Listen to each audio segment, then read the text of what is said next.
Hey everybody, it's Lon.TV, and I am a little under the weather today, but we're going to soldier through this. Last week I did a video all about something called Peertube, which is a self-hosted, decentralized, federated YouTube alternative. And one of the things that's impressed me about Peertube is just how good it is at replicating a lot of the features that you've come to love on this platform, but do so in a way that you have more control and ownership. And I got a ton of response to that video, and I thought I would do an update this week to answer some questions and also show you some things that I've learned. Let's get to it. Now, to kick things off, let's talk about federation. And I got a bunch of comments from people in regards to how federation on Peertube works. And one of the things that I was incorrect about in the last video was that I stated you had to set up a relationship for two servers to federate with each other. That is not the case. In fact, the federation is automatic, and anyone who's got a Mastadon account or a Peertube account on another server is able to see my content, subscribe to it, and interact with it, and have that content show up where they typically log into. So for example, here on the video from last week, I again put it up on my Peertube channel here too, and I got a bunch of interaction from people who are on either other Peertube servers or are just using Mastadon, so I can communicate with people. There are some content moderation options here. So for example, if there was an instance that was generating spam, I could ban the instance completely so the comments don't appear on my channel here. You do have some control over how things get onto your server because, again, they're coming in from all over the place. And there's more controls you can put on things if you want. Another thing that I found of interest here is that 19 people have subscribed to my channel, and they did so either through their own Peertube instance or Mastodon. And in fact, if you pull up my instance here, Lon.TV at peertube.lon.tv, and you're on Mastodon, you'll be able to see my posts and interact with them through Mastodon. And then if you click on the video, it will actually play it in line here. So you never have to even go to my Peertube server. And that's one of the cool things about how this federated process works. It's getting, I think, a lot simpler to have a decentralized network that kind of mimics how these centralized platforms do. And I think that ultimately is going to make it easier for normal people out there to maybe get their heads wrapped around this to see how it all works. So again, even though this stuff is hosted on my Peertube instance, it is able to communicate with other servers that support the ActivityPub standard. Additionally, I was able to subscribe to some other Peertube channels that are located on other servers, and I can have them appear here on my Peertube instance, just like it would on YouTube, without having to go check a bunch of servers all the time. So that's what federation means. You can basically log into one place and get stuff from all over and interact with those things like you were on a centralized platform. Hopefully that makes sense as to what federation is. I think what we just saw here is a good example of it in action, and it's pretty cool how mature this feels, even though we're still in the early days of this decentralized experiment. Now, a bunch of you wrote in urging me not to keep talking about Peertube due to what happened to Rossman the other day, where he had his videos taken down and he got community strikes in regards to a platform that he was promoting that allows you to follow your favorite creators across all the different platforms that they post to.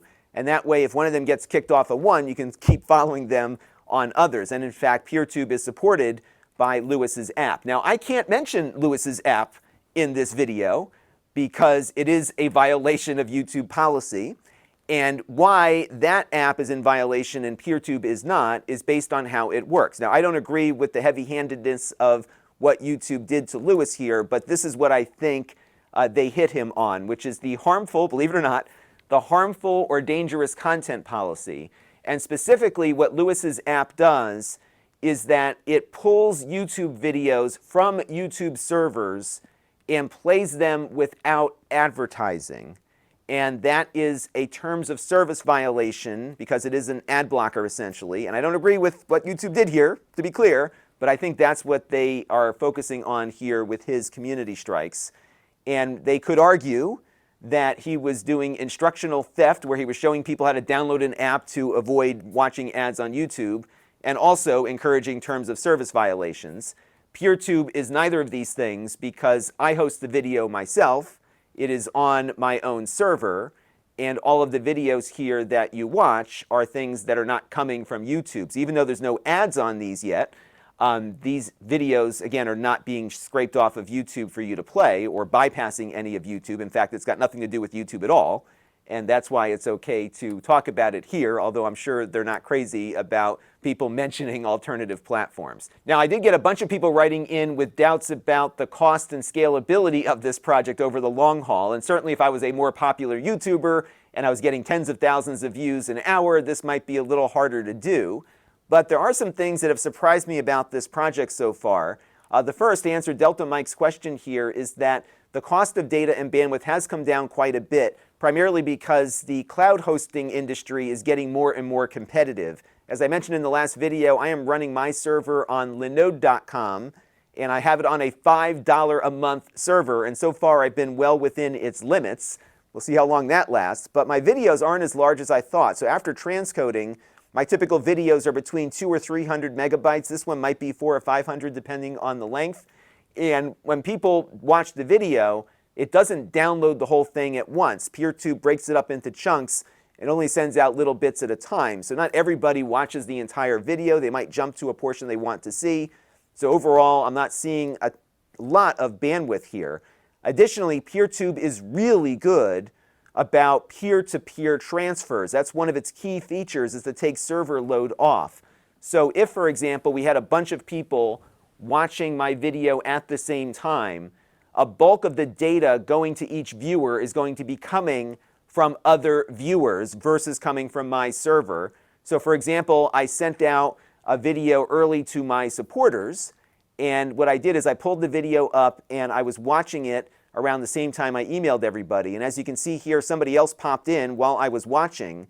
And although I downloaded 76 megabytes from my server, the other viewer who was watching at the same time as me got 66 megabytes of their video from me and not from my server. So I suspect that the more you have watching simultaneously, the less load there is on your server. And I got further confirmation of this from a viewer, Coz, who wrote in, who had a live stream going, because Peertube does support live streaming. They had 30 to 40 peers, and they mentioned that a large percentage of the data was received from the peers versus the server. So it looks as though in practice here, Peertube is, again, really good at distributing the bandwidth load, so your server is not where a bulk of it will come from, especially on a popular video. We don't have many examples of Peertube in a huge environment like the size of YouTube, but it appears as though this is working here, and although at a smaller scale, I would imagine this would scale up quite nicely. Additionally, Peertube does support CDNs as well, so if you did have a huge load, you could get a CDN going and have it distributed out that way.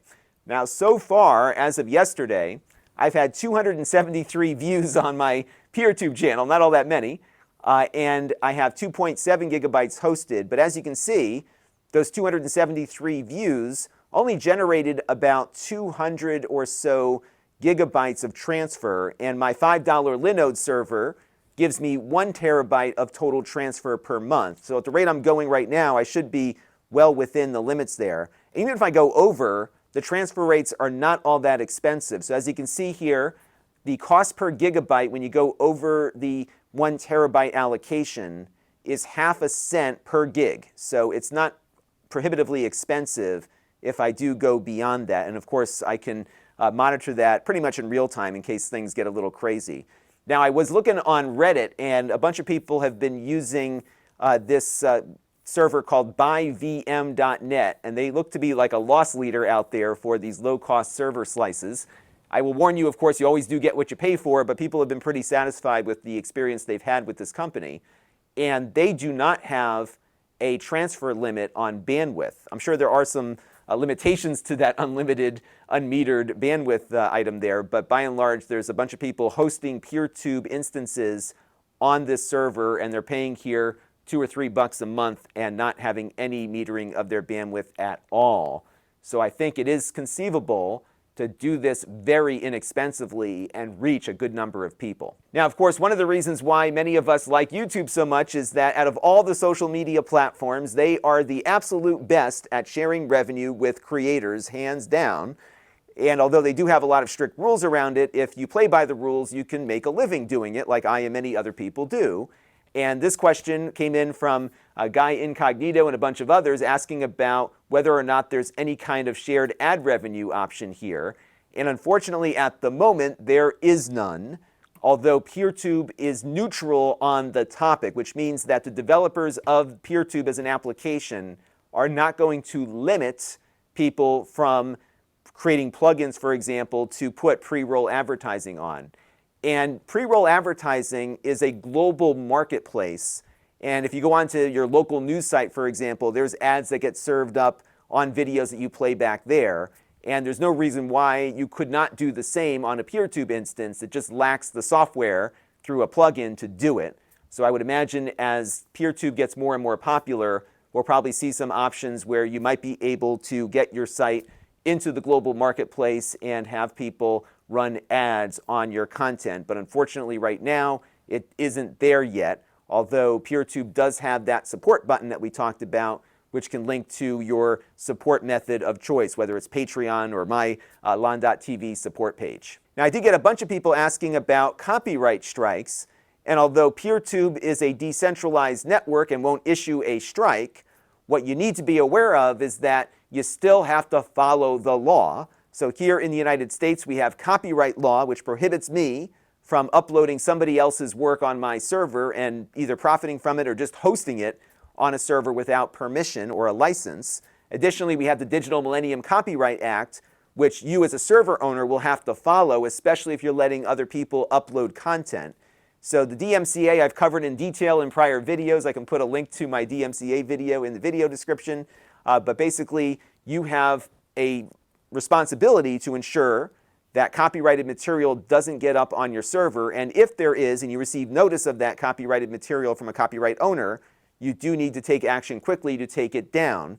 Now, one other thing we're seeing quite a bit of these days in the blogging world are these copyright trolls who go through basically on an automated basis looking at blogs that have photos on them. And if those copyright robots detect a copyrighted photo on a blog, they come after you, and oftentimes they're getting a couple $100s a piece from these photos. And sometimes people are actually downloading Creative Commons photos and they didn't follow the license specifically, and these copyright trolls get them and then send the money to the owner of the photograph.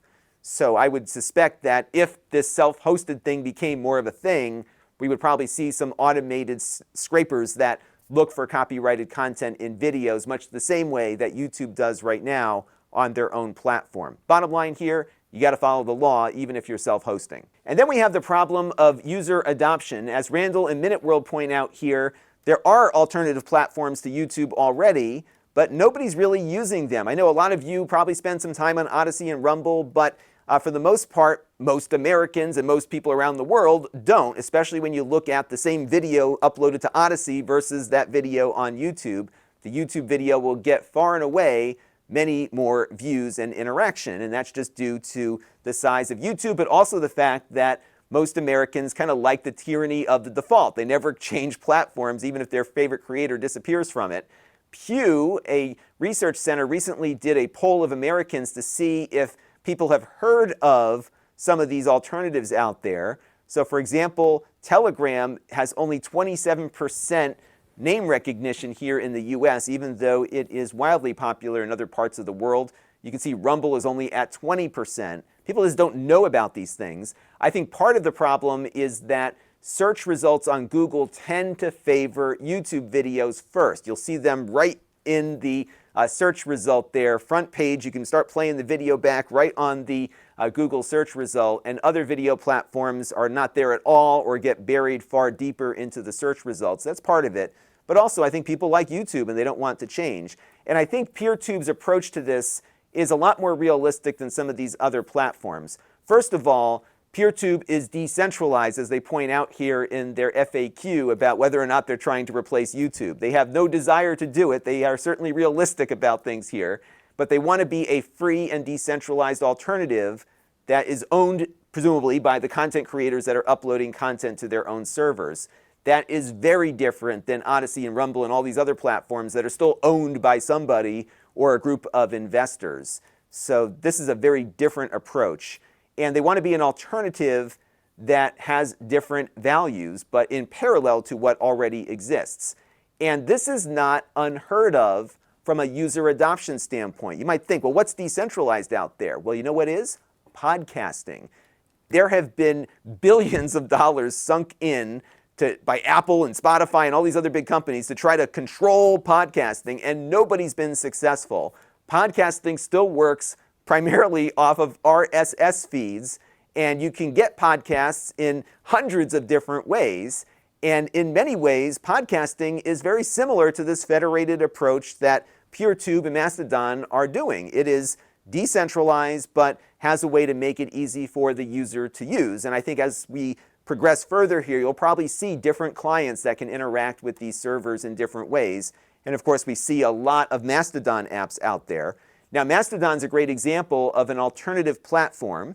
It doesn't have nearly the user level that Twitter has, for example. So I think Twitter has 500 million monthly active users.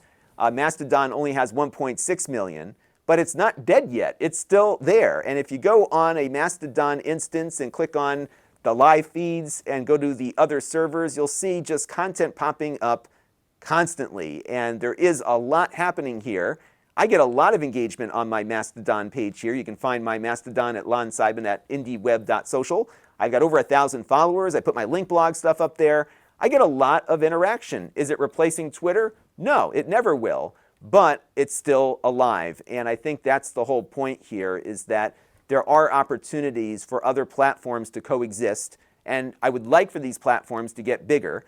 Podcasting is a great example of something that is decentralized, has been from its beginnings, and has become pretty much a multi-billion-dollar industry that nobody controls. And I love that. And that's why I love Peertube as well. So I'll keep my Peertube thing going as long as I can afford to do it. Right now it seems affordable enough, so check me out there. I'm at peertube.lon.tv. And of course, you can watch me here on YouTube because I have no plans to leave this place. I just want to have another place that I can put my stuff to.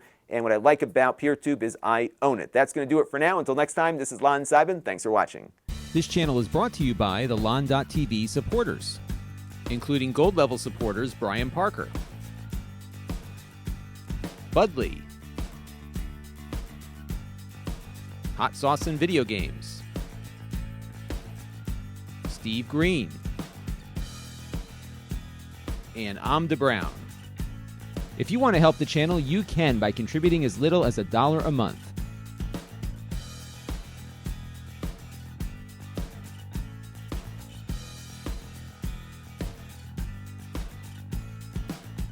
Head over to lon.tv/support to learn more.